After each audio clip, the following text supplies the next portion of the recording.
Então, Lucas capítulo 3, quem achou? Amém. Nós vamos ler a partir do verso 1 até o verso de número 2. Só 1 e 2, acho que dá para o que nós queremos nesta noite. Amém? Diz assim a palavra do Senhor.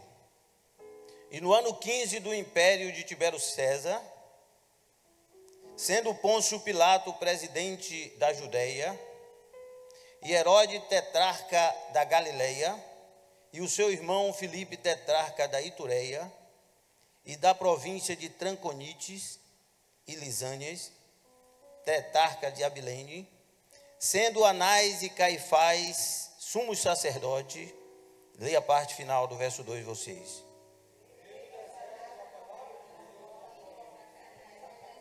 Amém. Veio no deserto a palavra de João, filho de Zacarias. Que o Espírito Santo aplique sua ditosa palavra em nosso coração. Amados, o Espírito Santo, que é o autor da palavra, melhor dizendo, ele é aquele que inspira a palavra. A palavra ela já existia desde o princípio com Deus, mas ele é aquele que traz a palavra ao escritor, auxiliando assim como ele também nos lembra a palavra. E ele inspirou o escritor a escrever esse texto, que poderia ser assim. Lucas 3:1, veio no deserto a palavra de Deus a João, filho de Zacarias. Estava tudo bem. Mas por que o Espírito Santo, ao inspirar Lucas a escrever esse texto, ele começa citando, preste atenção, a maior autoridade da época, que era o imperador. Roma dominava toda a Judeia e outra parte daquelas terras, né? Porque Roma foi o terceiro grande império que, na visão, no sonho do rei Nabucodonosor, quarto império. O sonho do rei Nabucodonosor, da grande estátua, que representa todos os grandes impérios da terra até os nossos dias. Vocês relembram isso? O rei sonhou uma estátua e esqueceu o sonho. E por que esqueceu o sonho? Porque Deus amado, é Ele que domina todo o universo. Louvado seja o nome do Senhor. Todas as coisas acontecem pelo poder dEle. É Ele que estabelece reis, faz cair. É Ele que é Senhor do tempo, de todas as coisas. E Ele é o nosso Deus, o nosso Pai. Louvado seja o nome do Senhor. Isso é importante para renovarmos a nossa confiança, porque às vezes o cristão pensa que as coisas estão acontecendo tão soltas. Não, Deus está no controle. Louvado seja o nome do Senhor. E o rei sonhou com a estátua que tinha a cabeça de ouro, o peito aqui de prata, o quadril de bronze, as pernas e parte dos pés de ferro, e o resto dos pés de ferro e de barro. E o rei esqueceu o sonho, para que aqueles sábios da Babilônia, que tinha sábio de muitas nações, que a Babilônia, o grande império, dominava as nações e levava sábios de todos os povos. Se o rei contasse o sonho, eles iam inventar uma história e o rei ia ser induzido. Deus, que é Senhor de todos os tempos, de todas as coisas, deu o sonho profético, mas tirou da mente do rei. Ele disse: sonhei, mas não me lembro o sonho. E eu quero um sábio que me diga o que eu sonhei e me diga a interpretação. Amado, não existe na terra ninguém que possa fazer isso. Só mesmo alguém usado por Deus. E Daniel era sábio e o rei lançou uma sentença de morte. Se vocês não resolverem, vai morrer todos os sábios. E não era plano de Deus Daniel morrer, porque Deus ainda tinha coisas na vida de Daniel e do povo ali. E Daniel pediu ao rei um tempo e foi orar, e Deus lhe revelou o sonho e a interpretação. E o sonho, Deus disse a Daniel: diz ao rei que cabeça de ouro é o teu reinado, ó rei Nabucodonosor. A cabeça de ouro, um dos reinados, impérios terríveis da terra, dominou muitos territórios por muitos anos. E o peito de prata é o reino que vem depois de você, o reino dos medos e persas. E depois vem um terceiro reino, que é a Grécia, vem depois dos medos e persas, vão vencer os medos e tomar o lugar. Depois vai vir Roma. Então Roma era o quarto império. Mas o mais importante, amado, que me alegra quando eu me lembro desse sonho e da interpretação que Deus deu a Daniel, é que no sonho o rei via uma pedra não movida por mãos, uma pedra muito grande. e ela caía sobre a estátua e esmiuçava a cabeça de ouro, o peito de prata, esmiuçava o quadril de bronze, esmiuçava as pernas e os pés de ferro, esmiuçava os 10 dedos da estátua, e aquela pedra crescia e se tornava um grande monte. E Daniel, quando interpretou, disse assim: olha, essa pedra é o reino de Deus, o reino de Cristo, que vem e vai esmiuçar o império de Nabucodonosor, babilônio, vai esmiuçar o império dos medos e persas, que venceu a Babilônia, e venceu a Babilônia usado por Deus. Deus usou um rei chamado Ciro para invadir a Babilônia e vencer a Babilônia. Depois Deus passou esse império para os gregos, depois para o romano. Então os romanos estavam ali, não porque eles eram muito bons, Deus permitiu que os romanos estivessem. Mas Roma também foi vencido. O que é Roma hoje? Para você ter uma ideia, hoje a Itália sequer é a maior nação da terra. Está muito longe disso. Tem potências muito maiores. O Reino Unido é maior, os Estados Unidos é maior, França é maior. Se foi-se a glória de Roma. E essa pedra continua esmiuçando, esmiuçou Roma. Agora já está nos pés. Só falta agora esmiuçar os 10 dedos da estátua, dos pés da estátua, que são as 10 grandes nações da terra, serão esmiuçadas, e o reino de Cristo vai se estabelecer, o reino do qual eu e você somos súditos, e viveremos para sempre com o Senhor. Quem pode dar glória a Deus? Aleluia. Mas Roma dominava nesse tempo aqui, estava no tempo de Roma, e o escritor agora usado pelo Espírito Santo diz assim: no ano 15 do império de Tibério César romano. O império era primeiro lá, o mais alto escalão do poder. Sendo Pilatos presidente aqui era uma forma de governador da região da Judéia. Sendo Herodes tetrarca era uma espécie de prefeito, amado, porque o município naquele tempo era dividido em 4 pedaços, e cada pedaço se chamava tetrarquia. Então tinha, no município, é como se a gente dividisse aqui Salvador em 4 pedaços, e em cada pedaço a gente botasse um prefeito. Então o prefeito do pedaço de um quarto é chamado fulano, do outro quarto Beltrano, do terceiro quarto Ciclano, e do quarto, né, outro lá. Então ele diz assim: sendo Herodes tetrarca da Galileia, que era o município, e Filipe tetrarca da Itureia, uma segunda divisão, e de Tranconiste, e Lisânia tetrarca de Abilene. Então ele veio o primeiro nível do poder, o segundo nível, como se fosse o imperador, uma espécie de presidente, Herodes, uma espécie de governador, trazendo aqui para a nossa estrutura da Constituição, e esses aqui tetrarcas como uma espécie de prefeito. Depois ele vem sendo Anás e Caifás, sumo sacerdote, a autoridade religiosa da época.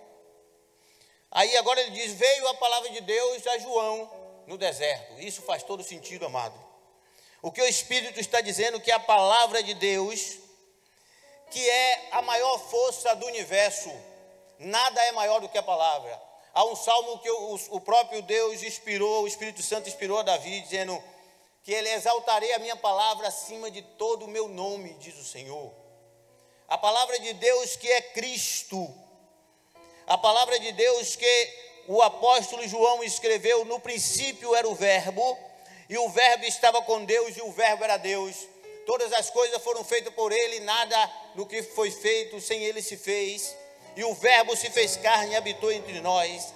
A palavra de Deus, que é a maior poder do universo, porque o escritor aos Hebreus diz: entende-se que pela palavra Cristo os mundos, no plural, foram formados. Você sabe quantos mundos existem?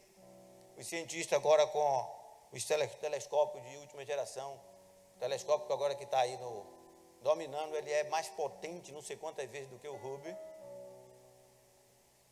E ele consegue ver constelações muito distantes, constelações que têm bilhões de planetas, bilhões de estrelas. E quando a palavra diz assim, os mundos, ou seja, todas essas estrelas, todos esses planetas, que tem mais de trilhões no universo, foi formado por essa palavra poderosa, que é Cristo. Quando Deus disse: haja, aqui para a terra, que era um planeta criado, e o Senhor preparar um habitat para a sua criação, que era a sua imagem e semelhança, o homem. Ele pegou a terra sem forma e vazia, e Deus começou a melhorar para transformar um habitat. Escolheu um pequeno planeta entre trilhões, em uma galáxia chamada Via Láctea. Disse: é aqui que eu vou colocar a minha criação. E o Senhor começou: haja luz, haja isso e haja aquilo, e foi criando essa terra linda que nós vivemos pelo poder da palavra. O que Lucas, sendo usado pelo Espírito Santo, quis enfatizar, que a palavra, quando estava sendo enviada para a terra, ela não foi direcionada ao palácio da maior autoridade da época, que era Tibério César. A palavra não foi para o palácio. A palavra não foi para o palácio do governador Herodes, que até disse aos sábios do Oriente: olha, veja onde está o menino, que eu também quero adorá-lo. Mas Deus não deixou, porque ele não queria adorar, ele queria matar, como depois mandou matar os infantes de Belém. Mas a palavra não foi para o palácio de Herodes. A palavra não foi para nenhuma das 4 tetrarquias. A palavra também não foi para a autoridade religiosa da época, da igreja que se casou com o pecado. E aqui eu vou fazer um parêntese. A igreja que já foi uma, preste atenção, Jesus disse: edificarei a minha igreja, e as portas do inferno não prevalecerão contra ela. Mas num dado momento, uma profecia que Deus usou a boca de Isaías se cumpriu. A igreja, iludida pelo imperador Constantino, aderiu às imagens de escultura e fez uma aliança com Roma. E essa aliança com Roma introduziu as imagens, se desvirtuou. Um dos mandamentos é: só o Senhor teu Deus adorarás, não farás para ti imagem de escultura. Mas a igreja, induzido por Constantino, colocou a imagem dos pais da igreja, dos precursores da igreja, e se virou para a idolatria. E aí teve que ter o racha dizia, aquele que disse: olha, nós vamos voltar para os primórdios, nós vamos voltar para os valores que aprendemos da igreja, sem idolatria, sem aliança com Roma. E essa igreja rompeu. Então ficou 2 igrejas, uma casada com Roma e outra solteira, que é a nossa. Catuca, irmão, que está ao seu lado, diga: você faz parte da igreja solteira que não se casou, porque ela é noiva, ela está esperando o noivo, aleluia. Tem um hino do tempo do pastor Marcos, não sei se foi Cícero Nogueira que cantou, já ele deve ter tocado aí para isso. Se queimada pelo sol da justiça, ela é morena. Se são tantos como a areia da praia, não é pequena. Se ela ensina o caminho para o céu, ela é gloriosa. Se ela luta contra o pecado, é vitoriosa. Se ela cura em nome de Cristo, tem poder. Se Jesus está no meio dela, vai vencer. O inimigo procura se aproximar para tentar detê-lo e fazer calar. Quem se cala é ele, Jesus Cristo, o noivo com ela está. E quem é ela?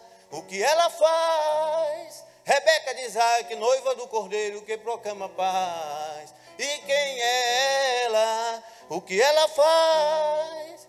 Aí não me lembro mais tudo, né? Até porque não era do meu tempo, eu peguei depois. Mas era muito... A igreja é noiva. Mas a profecia de Isaías, preste atenção, amados. Diz assim, Isaías 54, canta alegremente, ó estéril, e tu que não tiveres dores de parto, porque mais são os filhos da solteira, a igreja solteira, a igreja noiva que está esperando o cordeiro, do que a que se casou. E essa profecia é muito forte, porque quando o IBGE faz a estatística, diz que a igreja católica tem mais adeptos, mas não é. O engano de Satanás faz assim: o macumbeiro é católico, o espírita é católico, o ateu é católico, mistura tudo. Mas católico mesmo não são tantos não. Agora, remido e lavado pelo sangue, ela é maior, porque a palavra garante. Louvado seja o nome do Senhor. Aí a Bíblia diz assim: amplia o lugar da tua tenda, e as cortinas da tua habitação se estenda, não impeça, alonga bem as suas cordas e firma bem as tuas estacas, porque transbordarás para a direita, para a esquerda, e possuirás as nações. É isso que está ocorrendo com a igreja. A igreja cresce, nada detém a igreja. O Coliseu não deteu a igreja, Roma não deteu a igreja, Satanás não deteu a igreja. Jesus disse: as portas do inferno não prevalecerão contra ela. Louvado seja o nome do Senhor. Essa igreja gloriosa que nós fazemos parte. Aí a igreja não foi para o palácio do imperador, do governador, o palácio dos tetrarcas, não foi para o templo de Anás e Caifás, que eram os líderes da igreja casada com Roma.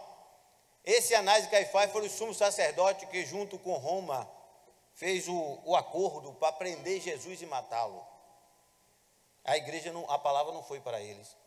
Aí o texto diz: a palavra veio para João no deserto. Que coisa linda, amados. E quem era João?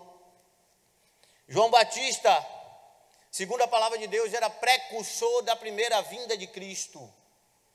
João Batista foi profetizado por Isaías, quando no capítulo 40, verso 3, quando diz: voz do que clama do deserto, preparai o caminho do Senhor, endireitai o ermo, a vereda do nosso Deus. João veio pregando, preparando o ambiente para que quando Cristo viesse, encontrasse já um cenário pronto para que o ministério de Cristo florescesse.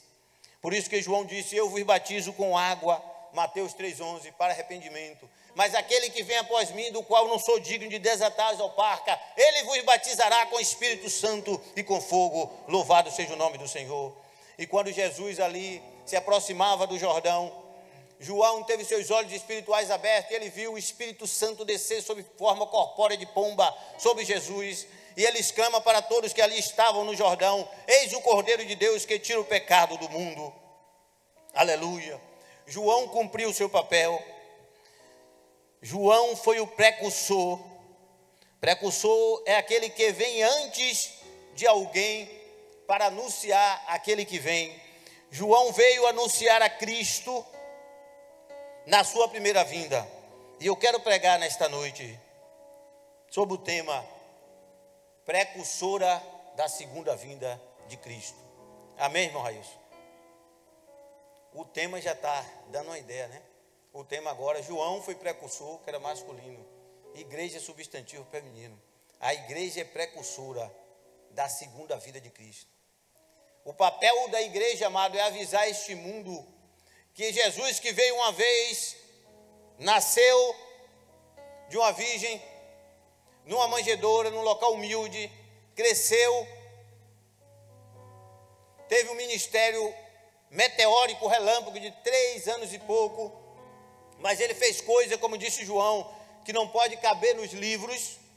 Revolucionou a história, mudou a história, dividiu a história, abalou a potência do céu, da terra e do inferno. Na sua morte, esses 3 lugares foram abalados, porque ele é a palavra, ele é o verbo vivo de Deus, ele é o Filho de Deus. Ressuscitou o 3º dia, subiu ao céu, mas prometeu voltar. E ele agora chama a igreja, que ele instituiu como precursora, assim como João avisou o mundo: olha, Jesus vai vir, aquele que vem após mim é maior do que eu. A igreja agora está avisando o mundo que Jesus está voltando. A igreja é precursora da segunda vinda de Cristo. E, amado, o precursor precisa ter a palavra de Deus. Por isso que João recebeu a palavra, e a igreja também recebeu a palavra. Eu gosto muito dessa exegese que Deus me deu há algum tempo. Eu vou fazer de novo, trazendo esse texto que lemos para os dias de hoje, só para os irmãos entenderem como fica esse texto. Vai ficar mais ou menos assim. No 2º ano, preste atenção, do mandato do presidente do Brasil, Luiz Inácio Lula da Silva, sendo Jerônimo governador da Bahia e Bruno Reis prefeito de Salvador, sendo arcebispo primaz do Brasil Dom Sérgio da Rocha, veio a palavra de Deus à Igreja Batista da Paz no Imbuí. Quem pode dar glória a Deus? A palavra não procurou o palácio de Lula, lá em Brasília. Tem muita gente esperando solução do mundo, do político, mas não vem, que a solução do mundo vem da palavra, e a palavra não está com eles. A palavra não procurou o palácio aqui de Ondina, de Jerônimo, não procurou o palácio de Bruno Reis, nem procurou a igreja católica, a igreja casada com a idolatria, com o pecado, mas procurou a igreja solteira, noiva, purificada de Cristo, que está esperando o noivo no arrebatamento. Mas, amados, se a palavra veio a nós, agora que começa a nossa mensagem, a palavra de Deus, que é a maior força, o maior poder do universo, porque ela é o próprio Cristo. Entenda, amados, que não há poder neste mundo, nem todo o poder bélico das nações será páreo para a palavra no dia da guerra do Armagedon. Imagine vocês todas as bombas atômicas de todas as grandes nações. Todos os 10 dedos da estátua tem bomba atômica. Estados Unidos tem, França tem, Itália tem, Espanha tem, Reino Unido tem, China tem, Rússia tem. Todos os 10 dedos têm. As armas deles não prevalecerão contra a palavra. Quem pode dar glória a Deus? Toda a hierarquia satânica, principado, potestade, domínios e hostes da maldade, não subsistirá contra a palavra. Há um texto muito maravilhoso, eu nem selecionei ele aqui, o Espírito está me trazendo. Diz que o Senhor exterminará o inimigo com o sopro da sua boca. Isso é muito forte. O sopro do Senhor, ele vai exterminar o poder do inimigo nessas nações. Não é acabar com ele, porque ele vai ser lançado no lago de fogo para queimar para sempre, mas o poder dele na terra será banido com o sopro da boca do Senhor. Todo o universo, amados, com o poder que há no universo, essas estrelas gigantescas, buraco negro, constelações, que foi criada pelo próprio Deus, foi criada pela palavra, eles não são maior do que a palavra. Mas outro dia eu li algo interessante, que algumas forças do universo são tão potentes. Outro dia até o pastor Marco falava aqui na mensagem, uma supernova, que são explosões de estrela na fase final da sua vida, antes de se tornar uma anã branca. É um poder tão grande, que ela é capaz de ofuscar grandes constelações de bilhões de estrelas, desaparecem, por causa do poder que sai.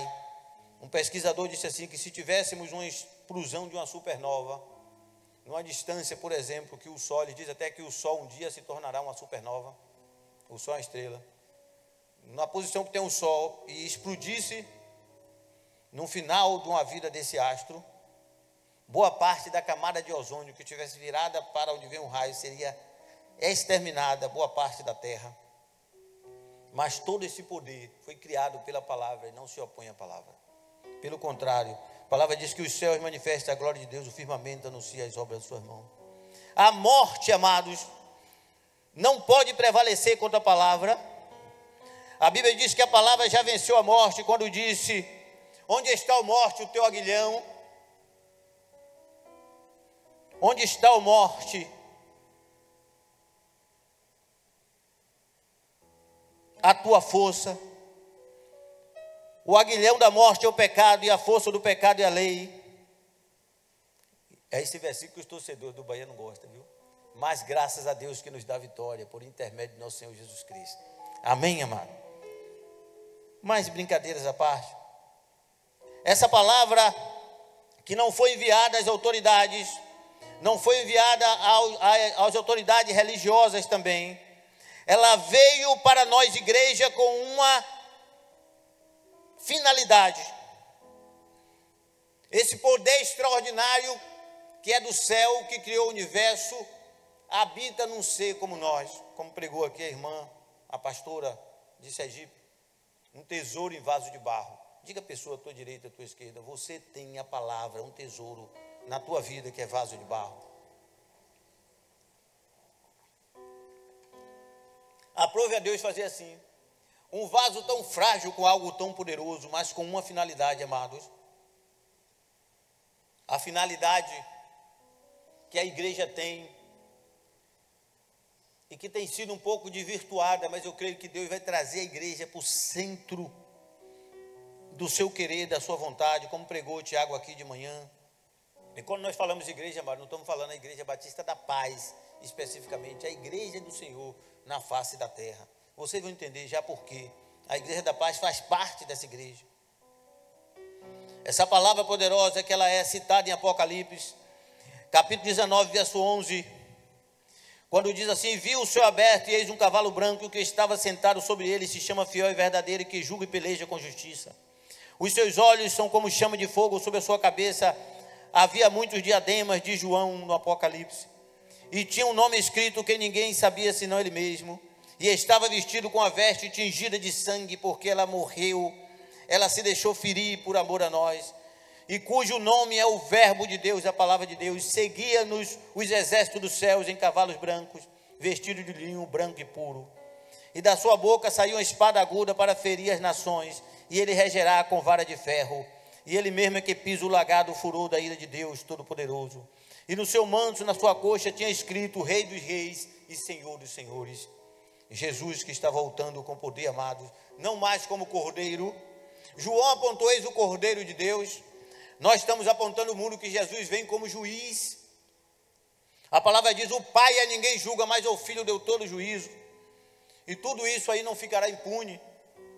Eu vi o pastor Marco aqui falando e ali pensando, pastores, estamos vivendo um momento terrível. Às vezes eu falo com minha esposa, com meus funcionários, que eu sinto aquele desejo de Paulo. Tenho vontade de partir e estar com o Senhor. Mas para que Cristo tenha gerado em vós, eu quero ficar. Pelas almas que ainda tem que ser alcançada por nós, amado, eu quero ficar. Pela edificação da igreja, eu quero ficar. Mas se não fosse isso, seria bom a gente partir. Mas quando Jesus nos salvou e não nos levou logo para o céu, mas nos deu a missão que os anjos anelaram, mas cabe a nós que é a pregação do Evangelho. Isso precisa a igreja trazer isso para o centro da sua prioridade. A pergunta que não quer calar: por qual razão nos foi enviada a palavra e não as autoridades do poder executivo, do poder legislativo, judiciário, das autoridades religiosas do mundo pagão, mas veio a igreja? Será que era para nós apenas nos deleitarmos nela? Será que esta palavra poderosa veio a nós apenas para nós dizermos assim: olha, já estamos salvos, está tudo bem? Não, amados. A resposta está no Salmo 67. Salmo 67 diz assim: Deus tenha misericórdia de nós. Quem quer a misericórdia de Deus? Levante a mão. Jeremias diz que é a causa de não sermos consumidos, elas são novas a cada manhã, grande é a sua fidelidade. Se não fosse a misericórdia, nós seríamos consumidos. Aí ele diz, Salmo 67, Davi: Deus tenha misericórdia de nós e nos abençoe. Quem quer a bênção de Deus? Amém. E nós somos abençoados. E faça resplandecer o seu rosto sobre nós. E o Senhor tem feito isso, amado. Há uma unção na minha, na tua vida, há um brilho. Quem vê o brilho não é quem brilha, não. Quem vê o brilho é quem está em trevas.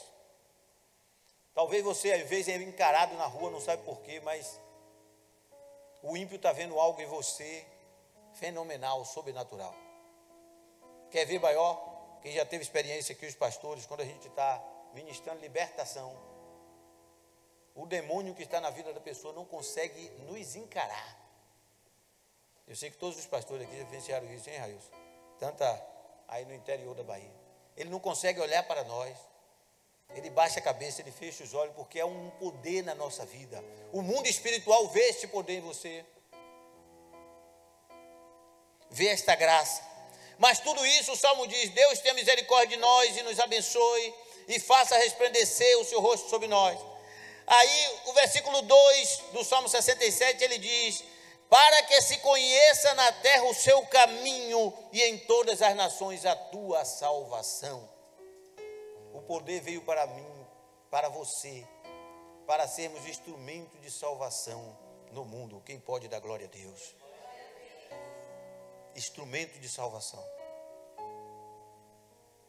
Interessante que hoje é mais fácil você encontrar em algumas igrejas neopentecostais cultos com nomes: culto da vitória, culto das maravilhas, Amém. Deus é Deus de vitória e de maravilhas. Culto dos milagres. Amém. Deus faz milagres mesmo. Eu sou um milagre vivo de Deus. Era para estar morto, estou aqui pregando. Desenganado desde a infância, do coração curado. Depois tive uma enfermidade, os irmãos aqui sabem, em 2014. Eu não sabia que tinha, e quem tem também não sabe, quando ela aparece já é fulminante. Síndrome de Work Park White, que matou o jogador do São Caetano, matou outras pessoas. O filho do senador ACM estava fazendo exercício aqui, na orla, quando passou mal, fulminante. Aconteceu comigo e Deus não deixou, porque Deus é o dono da vida, quem pode dizer aleluia.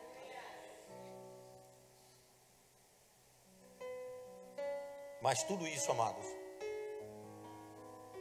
Deus nos dá para que nós façamos conhecidos o seu caminho na terra e em todas as nações a sua salvação. É fácil talvez você procurar em algumas igrejas, tem culto dos empresários, culto da prosperidade, tem culto até para encalhado que não deu certo no amor e precisa de um culto. Mas a igreja hoje não tem um culto da salvação, pastor, que tinha antigamente, lembra? Todo culto de domingo à noite era um culto evangelístico, era culto de salvação. Os membros já sabiam que tinha que convidar visitante, o visitante vinha e tinha salvação todo domingo, era assim, irmã Lígia. Hoje em dia tem culto para crente receber toda a sorte de bênção. Mas a igreja esqueceu do seu principal missão, recebeu o poder, dínamos de Deus, da palavra, para alcançar outros. E o Espírito Santo está nos trazendo de novo para o centro dessa urgência espiritual. O poder foi liberado sobre nós, amado, Atos 1:8. Mas recebereis poder ao descer sobre vós o Espírito Santo, e ser-me-eis minhas testemunhas. Isso aconteceu. Se cumpriu a profecia de Joel: nos últimos tempos derramarei do meu Espírito sobre toda a carne. O poder está em nós. O Espírito Santo, ele desce onde está a palavra está em nós, que é Cristo. Assim como João viu o Espírito descer sob forma corpórea de pomba, o Espírito desceu sobre nós. Você tem o Espírito Santo, porque em você repousa, habita a palavra de Deus, você é templo de Deus. Mas com a missão de fazer conhecido o nome do Senhor. A maior missão da igreja não é promover curas, embora a igreja promova a cura, porque recebeu o poder para isso, mas como um propósito secundário para a sua maior missão.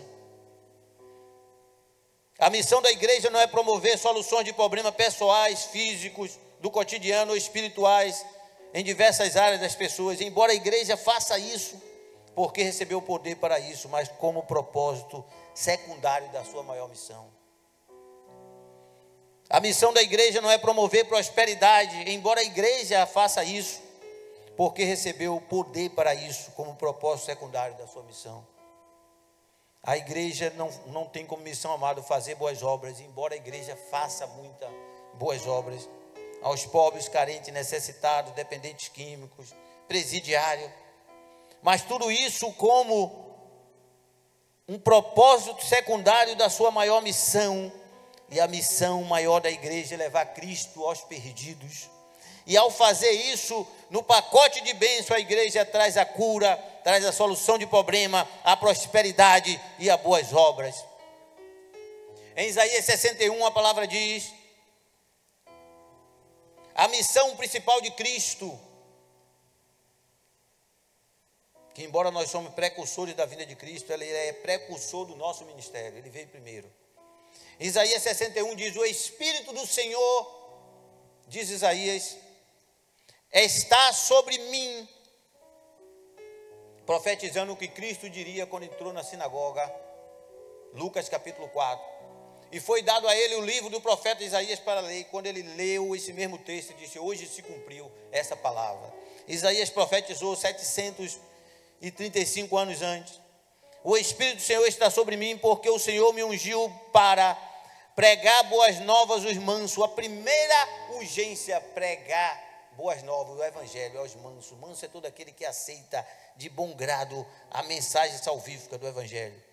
Aí, secundariamente, enviou-me a restaurar os contritos de coração, a proclamar a libertação aos oprimidos, a abertura de prisão aos presos, a pregoar o ano aceitável do Senhor, o dia da vingança do nosso Deus, consolar os tristes, ordenar acerca dos tristes de Sião, que se lhe deu uma grinalda ao invés de cinza, óleo de alegria ao invés de pranto, veste de louvor ao invés de espírito angustiado, a fim de que se chame árvore de justiça, plantação do Senhor, para a sua glória. Quando Jesus morreu na cruz do Calvário, ressuscitou ao terceiro dia, João capítulo 20, verso 21, os discípulos estavam trancados no cenáculo, com medo dos judeus. A palavra diz que Jesus, que não tinha mais um corpo limitado, mas um corpo semelhante ao que eu e você vamos receber, aleluia, quando a trombeta tocar, os que morreram em Cristo ressuscitarão primeiro, nós que estivemos vivos seremos transformados e seremos semelhantes a Ele, diz João. E Jesus já nesse corpo, não precisou bater na porta, a porta do cenáculo fechado não precisou abrir. Ao mesmo tempo que ele disse, Tomé, toca aqui, vê se não sou o mesmo, pega na chaga, veja aqui o meu lado, na minha mão. Ele podia passar pela parede, ele podia se teletransportar, ele subiu ao céu, sem nave, sem foguete, sem nada com esse corpo, porque o poder de Deus não precisa de nada disso. Ele aparece agora naquele local onde os 11 estavam ali trancados, Judas já tinha morrido pela sua traição, e os 11 ali. E ele aparece e diz, Pai seja convosco, como o Pai me enviou, eu também envio. Preste atenção, ele passou o ministério. Já viu na Olimpíada que tem uma corrida que são 4, ele passa o bastão. Jesus começou essa corrida, adiantou bastante, depois ele passou o bastão para nós. E nós não podemos parar, amado, e temos que cruzar a linha de chegada dessa Olimpíada espiritual maravilhosa. Catuca a pessoa que está do seu lado, diga, há um bastão na tua mão que Cristo passou. Corra bem essa carreira, aleluia. Aí ele diz, como o Pai me enviou, eu também vos envio. E assoprou e disse, recebei o Espírito Santo. E agora eu quero entrar na parte final da nossa meditação. A palavra que veio a João no deserto, rejeitando todas as posições das autoridades da terra, do tempo, do império de Tibério César e de Herodes. A palavra que não está no palácio dos governadores dos nossos dias, mas está com a igreja. É interessante que João estava no deserto. A nossa peregrinação aqui é semelhante ao deserto. Por que o deserto? Porque nós sabemos que a nossa morada não é aqui. E Miqueias diz, levantai-vos e ide que não aqui o vosso descanso, por causa da maldade que assola. Quantas maldades, amado. O mundo está tão ruim. Amado, o poder que já foi liberado, preste bem atenção, já foi liberado para nós em Pentecostes.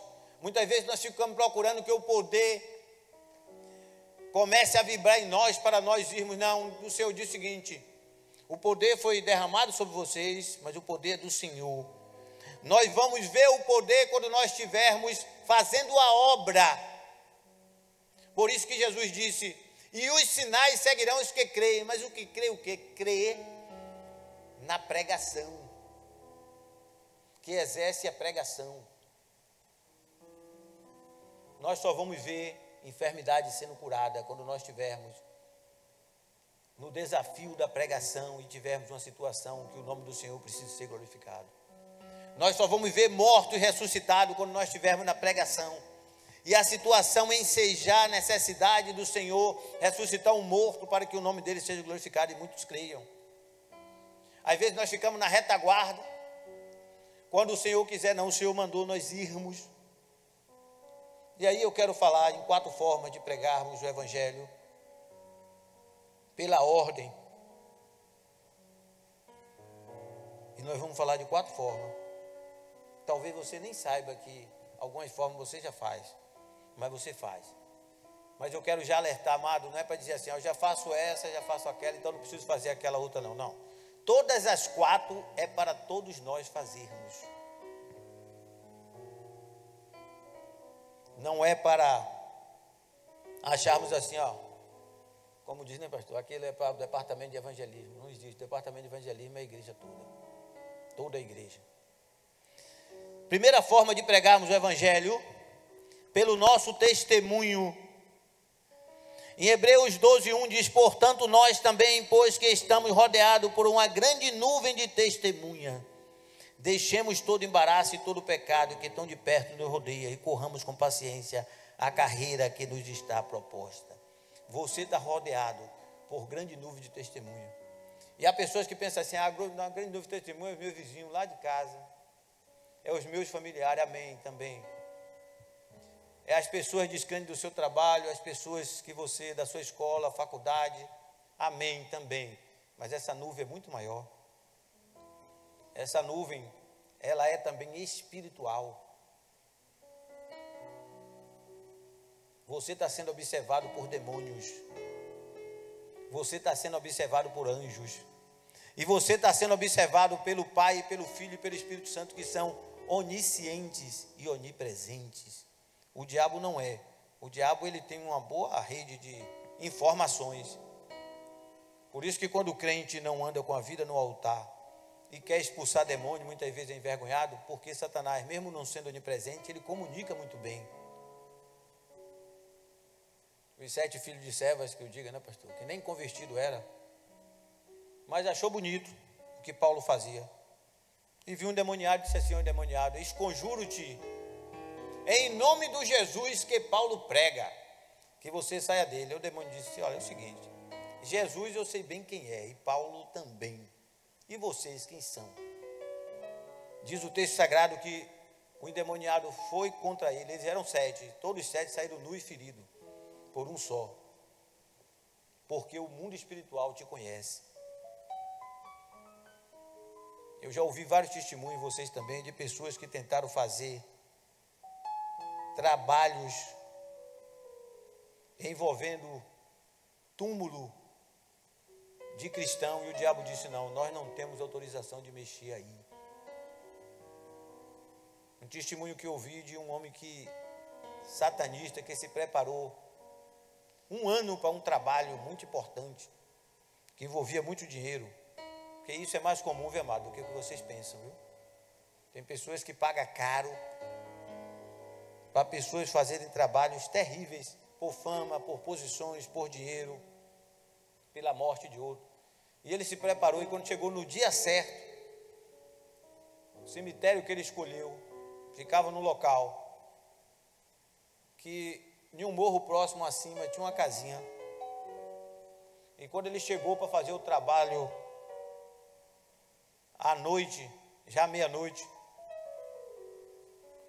e o espírito maligno chegou para ele e disse: olha, você não pode fazer o trabalho não, cancela tudo. Ele disse: não, cancelar o quê? Eu trabalhei um ano.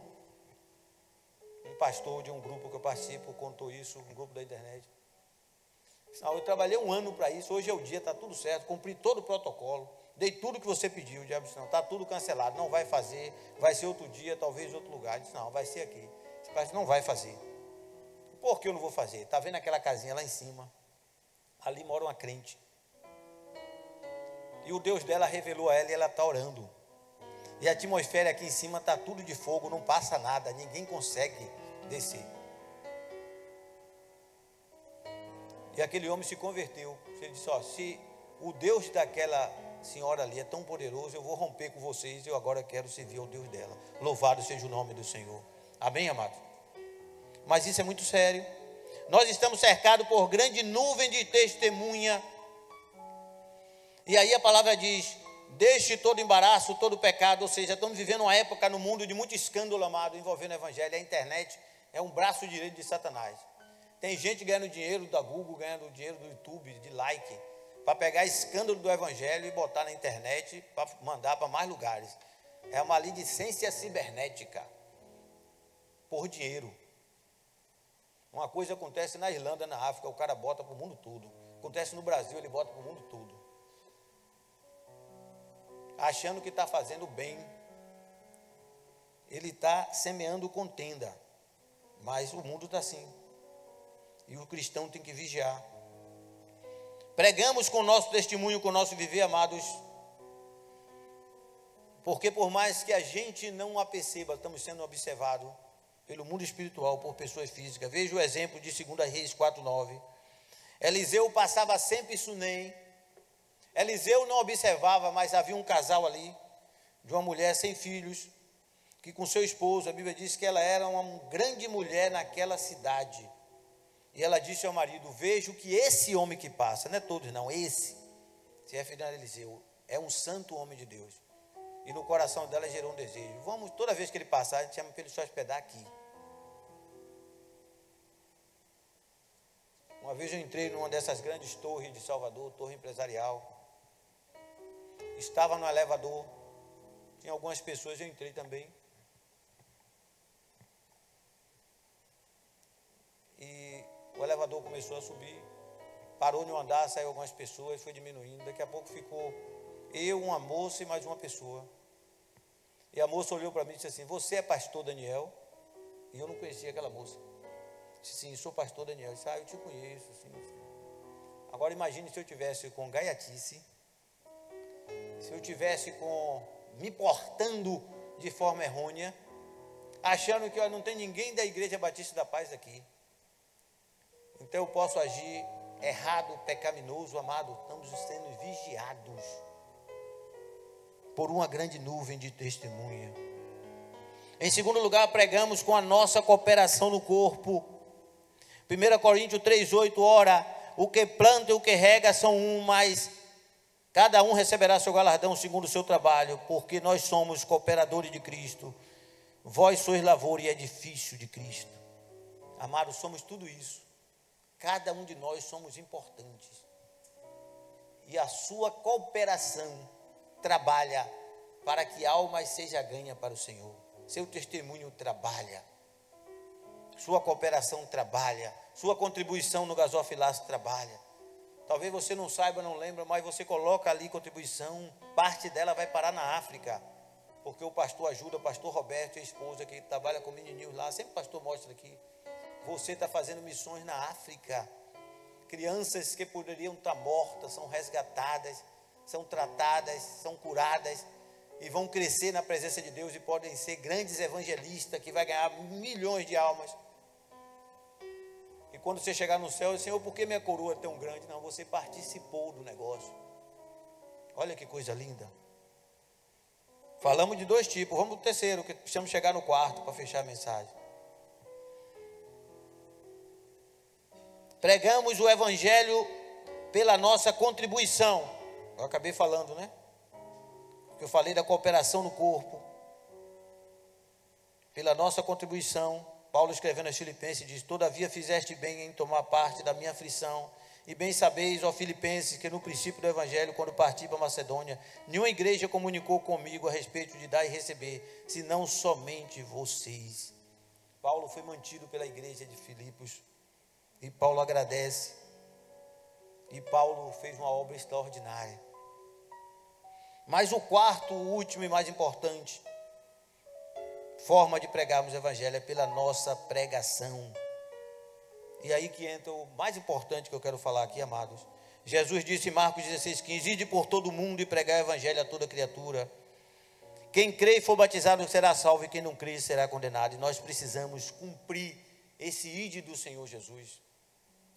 Porque a palavra de salvação, a palavra de cura, a palavra de prosperidade, a palavra que soluciona problemas, que veio a João e que veio à igreja agora como precursora da segunda vinda, que está apontando para o mundo: Cristo vem, prepara-te. Está em nós e nós precisamos exercer o bom propósito de Deus. Isso é muito sério. E aqui nós temos uma metodologia, que é a metodologia de célula, que é a metodologia inovadora, que a igreja está trabalhando e incentivando. E aí é muito importante, hoje até eu falava com o Railson, o pastor Marcos já tinha me dado essa autorização. Nós estamos orando muito pelo nosso segundo jantar, viu, pastor? Segundo jantar, que é um braço da visão de célula. Nós vamos trazer um grande testemunho. E você vai participar como cooperador, como você vai convidar o ímpio para comer de graça. É difícil? Não é não, né? Pai, vamos comer ali um jantar maravilhoso. É difícil? Não, né? Todo mundo gosta de comer de graça. No mundo é chamado boca livre. parece ter uma boca livre ali, num ambiente maravilhoso. Você é meu convidado, está aqui o convite. E você vai pagar o convite, porque você prega com a sua contribuição também. E nós vamos fazer melhor, que o primeiro a gente cometeu algumas falhas, porque era o nosso primeiro, mas deu fruto, né? Deu fruto, ganhamos almas. Ganhamos alma que não pode congregar aqui, que está no interior, mas está servindo a Cristo. Ganhamos almas, até o irmão Tiago, que não está aqui também, a família dele, teve um colega meu da MERB, quando eu trabalhei, teve outras pessoas que moram no interior. Então nós vamos fazer e você vai convidar. E as pessoas vão ser impactadas por um testemunho tremendo aqui. E essas pessoas, quando forem salvas, vamos estar prontos, com caneta na mão. Você que convidou o seu, vai estar com o formulário na mão para pegar o nome da pessoa, e-mail, telefone, porque nós vamos regar essa planta e vamos colocar nas células para elas serem discipuladas, para as células crescerem. Porque a célula ganha alma, mas recebe alma também de outras metodologias. O pastor me disse isso. Então nós vamos fazer essa obra. Hoje eu conversava até com o Railson. O Railson tem aí uns nomes de uns testemunhos aí fortes. E amados, precisamos entender uma coisa muito importante para encerrarmos. Todos nós temos sentimentos, sonhos, anseios e desejos. E tudo isso veio de Deus porque somos imagem e semelhança dele. Preste atenção. Isso quer dizer que Deus tem sentimentos, sonhos, anseios e desejos. E a palavra diz que o desejo de Deus, 1 Timóteo 2,4, é que todos os homens se salvem e venham ao conhecimento da verdade. É um desejo de Deus, é um sonho de Deus. Claro que nem todos vão querer, mas Deus revelou esse sonho. E aí entra um elo muito interessante, amados. Que muitas vezes nós queremos que Deus solucione o nosso problema. Todos nós temos um problema. Às vezes financeiro, às vezes no lar, às vezes na saúde, às vezes em tantas áreas da nossa vida. Sonhos, projeções. Mas nós tratamos nosso desejo como algo isolado. Olha, eu preciso daquilo porque eu anelo pelaquilo. Se eu conseguir passar naquele concurso, se eu conseguir aquela bênção de prosperidade, eu vou fazer isso, isso, aquilo. Amém. Mas onde está Deus? Eu quero a minha saúde, porque eu estou vendo saúde, eu vou ver melhor, eu vou malhar, eu tenho uma vida boa. Mas onde está Deus nesse seu sonho? Eu quero me casar assim, assim, amém. Mas você incluiu Deus nesse seu sonho? E como é, pastor Daniel, que eu incluo Deus no meu sonho? Eu quero fechar aqui com o exemplo de Ana. Ana tinha um sonho. Eu poderia aqui falar de Jabez, eu botei até aqui, mas já vou, a hora já falta 5 minutos. De Jabez, podia falar aqui eu botei outros personagens, Jacó, Sansão. Mas eu vou falar só de Ana, porque o de Ana é o exemplo mais emblemático. Ana tinha um sonho, um desejo. Qual era o sonho de Ana, amados? Ter um filho. Até porque ela era vituperada pela sua rival, pela segunda esposa do marido, no tempo que era permitido ao homem ter mais de uma mulher. Penina zombava dela, e Penina tinha muitos filhos. E na sociedade da época, quem não tinha filho era amaldiçoado. Ana tinha esse estigma. E ainda tinha alguém zombando dela de dia e de noite. E Ana era amargurada de espírito. Ana tinha um sonho, mas Deus tinha um sonho. Qual era o sonho de Deus? Deus disse: olha, eu estou com um sacerdote lá, ruinzinho, Ofni e Finé, filho de Belial. E o pai não está exemplando os filhos. Então Deus tinha um sonho: eu preciso de um sacerdote fiel. E Ana precisa de um filho. Mas Ana está orando, porque Ana queria um filho para ela, o filho é dela. Eu quero o filho, que o filho é meu. Porque Penina não vai mais me zombar. Mas sabe quando foi que a oração de Ana foi ouvida? Quando Ana não aguentava mais. Todo ano subia a Siló com Elcana, com amargura de alma, ela não quis comer. Dessa feita ela estava ali orando, balbuciando, só pensando no coração, pela boca só saía quase nada. Que o sacerdote, sumo sacerdote Elisa, achou que ela estava bêbada. E ela disse: não, meu Senhor, a minha amargura de alma, tua serva não está bêbada. E o sacerdote disse: faça o Senhor conforme o seu coração. Mas a Bíblia diz que Ana fez a seguinte oração, quando ela não aguentava mais: Senhor, se tu me deres um filho, eu dou para ti. Pronto. Percebeu aí? Você que quer prosperidade, Senhor, se o Senhor me der prosperidade, eu vou pegar parte dessa prosperidade por volta e vou honrar tua obra missionária até o final da minha vida. Pronto. Cruzou o teu desejo com o desejo de Deus. Deus está precisando de missionário que ajude a obra financeiramente, porque às vezes tem missionário aí que passa até privações. Talvez você diz assim, eu quero saúde, porque estou com muito problema.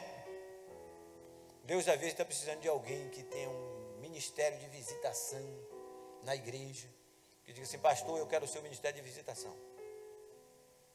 Além da visita que o pastor faz, que outros irmãos, mas aquela pessoa diz assim, olha aqui, o irmão não está vindo, eu vou na casa do irmão, talvez seja aposentada, já tem tempo. Se o Senhor me der saúde para subir, para descer, eu vou fazer um voto aqui, eu vou ser do ministério de visitação. Aí Deus disse, pronto, resolvi o meu problema. O sonho de Deus dá com sonho. Percebeu, amado? Porque muitas vezes nós somos egoístas, nós queremos a bênção para nós e esquecemos de Deus. Talvez você está com problemas, mas se você disser assim, Senhor, eu vou fazer a tua obra, eu vou cumprir o teu querer, aí Deus vai dizer também, eu vou realizar o teu desejo. Por isso que a palavra diz assim, fazei votos, Salmo 76, 11, e pagai ao Senhor vosso Deus. Temos a palavra em nosso coração, amado, somos precursores da segunda vinda. Jesus está voltando. Não podemos tolerar. Por isso que muitos no país estão louvando a Deus pela vida de Raíssa.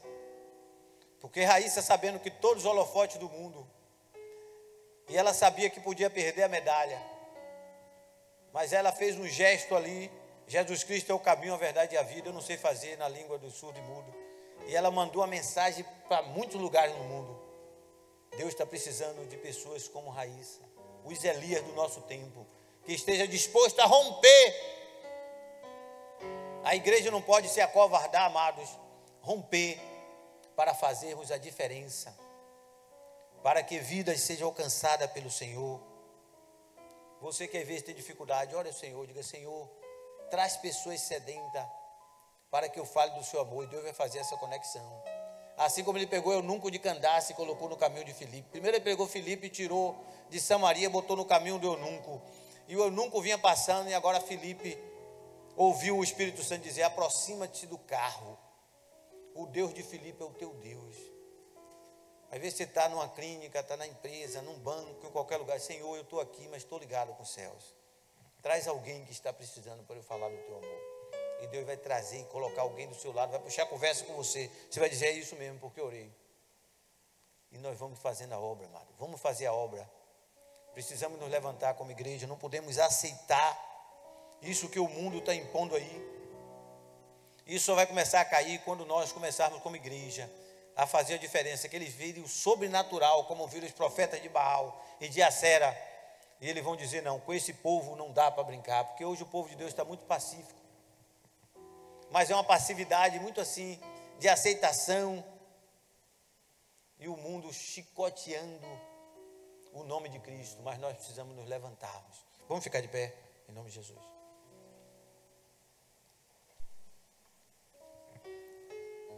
Convido o Ministério de Louvor. Aleluia. Precursor da segunda vinda de Cristo. Será que seu vizinho, seu amigo de escola, do trabalho, já sabe que Jesus está voltando? Será que ele sabe quem é Jesus, o que Jesus fez na cruz? Mas não pelo que a história diz, mas pela visão cristã. E você vai ter oportunidade. Comece a orar. Coloca a tua mão no teu coração. Aleluia, Senhor. Nós louvamos o seu nome, ó Deus, pela tua palavra. A palavra que foi enviada a João lá no tempo de Herodes, que não foi aos palácios, não foi às autoridades religiosas, mas João no deserto fez diferença, preparando o caminho do Senhor. E esta palavra agora, Deus, também não está com as autoridades dos nossos dias, mas está com a igreja. E a igreja é a autoridade, porque a tua palavra diz que tudo que ligarmos na terra será ligado nos céus, e nós ligamos agora em nome de Jesus. Que a tua igreja seja levantada, ó Deus, nos nossos dias, para cumprir o sonho do teu coração, o teu querer. Em o nome de Jesus Cristo, ó Deus, uma igreja que faça diferença nessa geração. Ó Deus, uma igreja que o mundo possa dizer, olha, realmente Deus está no meio dela. Louvado seja o nome do Senhor. Levanta a tua igreja, Senhor, levanta as nossas vidas. Ó Deus, faz um reboliço santo, que a internet seja usada, ó Deus, não para propagação de escândalo, mas para a propagação da sua palavra, propagação de milagres. Ó Deus, que possamos ver milagres de pessoas sendo curadas, pessoas sendo ressuscitadas, pessoas sendo, ó Deus, alcançadas para a glória do teu nome. Ó Deus, levanta a tua igreja nos quatro cantos da terra, norte, sul, leste e oeste. Que todos os ardis do diabo caia por terra em nome de Jesus Cristo. Ó Deus, e a tua igreja que foi edificada e que vive na promessa que as portas do inferno não prevalecerão contra nós, possa prosperar, ó Deus, em nome de Jesus, para a glória do teu nome.